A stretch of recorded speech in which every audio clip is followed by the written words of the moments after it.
अतिवृष्टी झाली मराठवाड्यात, त्याचा पाहणी दौरा आम्ही केला। मी संजय राऊत साहेब, अंबादास दानवेजी, आमचे खासदार देखील तिकडचे, बंडू बॉस आमचे, आणि इथे अष्टीकरजी, आम्ही सगळेच फिरत होतो। राहुल पाटील वगैरे, आम्ही सगळे शेतावर गेलो, बांधावर गेलो। महत्वाची गोष्ट हीच आहे की नुकसान खूप झालेलं आहे। अनेक ठिकाणी आपण पाहतोय फळाच्या बागा, खूप मोठं नुकसान झालेलं आहे। प्रत्येक पीक याचं नुकसान झालेलं आणि घरात देखील पाणी गेलेलं। काही ठिकाणी तर शाळेचं देखील नुकसान झालेलं आहे। मला वाटतं सरकारने, ज्याला अजून जाग आलेली नाही, जी राजवट आहे, अजूनही कार्यक्रमात व्यस्त आहे सरकार। काल माझा दौरा ठरल्यानंतर, जाहीर झाल्यानंतर कुठे ना कुठेतरी त्यांनी सगळीकडे आता हे दिलेत आदेश की लवकरात लवकर हे करा, पाहणी करा, त्याचे पंचनामे करा। अजूनही पंचनामे पूर्ण झालेले नाहीत।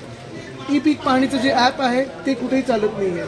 विमा कंपन्यांचे जे हेल्पलाईन आहेत त्या सुरू नाहीत, सतत बिझी येत आहेत। महत्त्वाची गोष्ट हीच आहे, आमची मागणी ही राहील की एकरी 50,000 ही मदत शेतकऱ्यांना झाली पाहिजे, आणि ज्यांच्या बागा आहेत त्याला 1,00,000 तरी मदत झालीच पाहिजे। आदित्य साहेब, धनंजय मुंडेने असं विधान केलंय थोड्या वेळापूर्वी की पंचनामे होणार नाही, सरसकट देणार आहोत आम्ही। 24 तासात दिलं पाहिजे, कारण असं होतं की खूप वेळा घोषणा होतात पण पुढे काही होत नाही।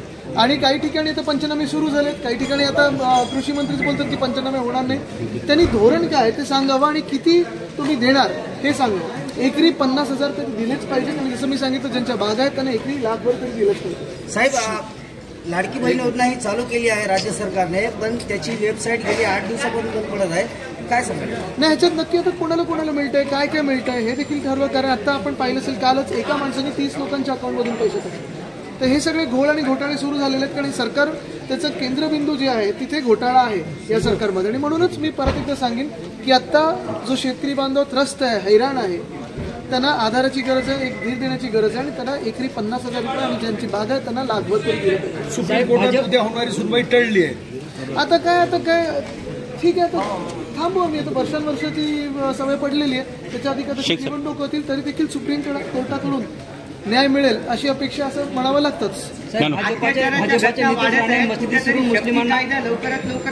शक्ती कायदा आम्ही पारित केला होता, 2021 साली मांडला होता, 2022 साली तो आम्ही मांडून पारित केला होता।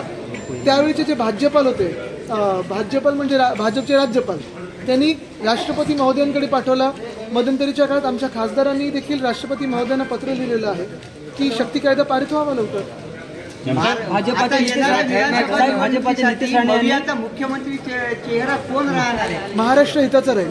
साहेब, भाजपाच्या नितीश राणे यांनी मशिदीत शिरून मुस्लिमांना मारण्याची धमकी दिली, आणि भाजपाचे हाजी आराफत यांनी राणेंना आव्हान दिले, काय सांगा? मला वाटतं हे आपण पाहताय, जसं निवडणुका जवळ येतील, मी आधीच सांगितलेलं आहे, भाजप पूर्णपणे निवडणुका जेव्हा हरायला येतं तेव्हा हिंदू मुस्लिम हे वाद निर्माण करतात, मग हिंदूंमध्ये जातींमध्ये वाद निर्माण करतात, मग शेवटचं काळ त्यांचं इंडिया वर्सेस पाकिस्तान असतं। ह्याच्या पुढे भाजपची विचारधारा नाही आहे, ह्याच्या पुढे भाजपला विचार करता नाही, देश हिताचं किंवा जनतेच्या हिताचं काही बोलू शकत नाही। हे सगळं सेटिंगचं राजकारणात आहे, मला वाटतं महाराष्ट्राला बळी पडणार नाही।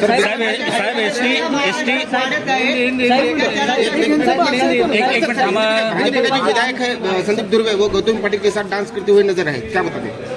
अभी क्या कहूँ उस पर मैं, आप कहिए कुछ उस पर।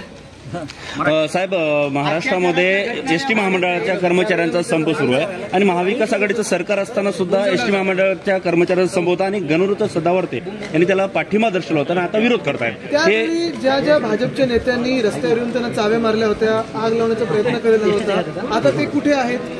तीच भाजपा आज कुठे आहे? आज आमच्या चाकरमान्याने त्रास होतोय कोकणात जात असताना। एक तर मुंबई गोवा महामार्ग, गडकरी साहेबांनी स्वतःच्या मित्राला तो कॉन्ट्रॅक्ट देऊन 10 वर्ष असाच भयानक ठेवलेला आहे। मुंबई नाशिक महामार्ग असेल, मुंबई अहमदाबाद महामार्ग असेल, एका बाजूला आपण पाहतोय की युट्यूबवर येतात आणि सांगतात 5 मिनिटात आम्ही 5 किलोमीटर करतो, पण हे रस्ते काही होऊ शकले नाहीत। आणि आता जी भाजप सगळे एसटी कर्मचाऱ्यांना त्यावेळी आपण पाहतो रस्त्यावर आणत होती, आंदोलनात आणत होती, आज भाजप कुठे?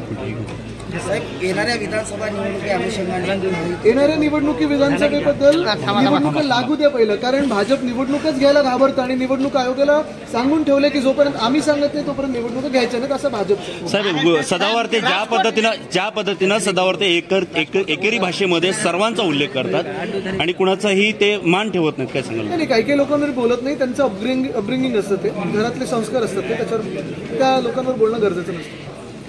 ओके, ठीक, चला।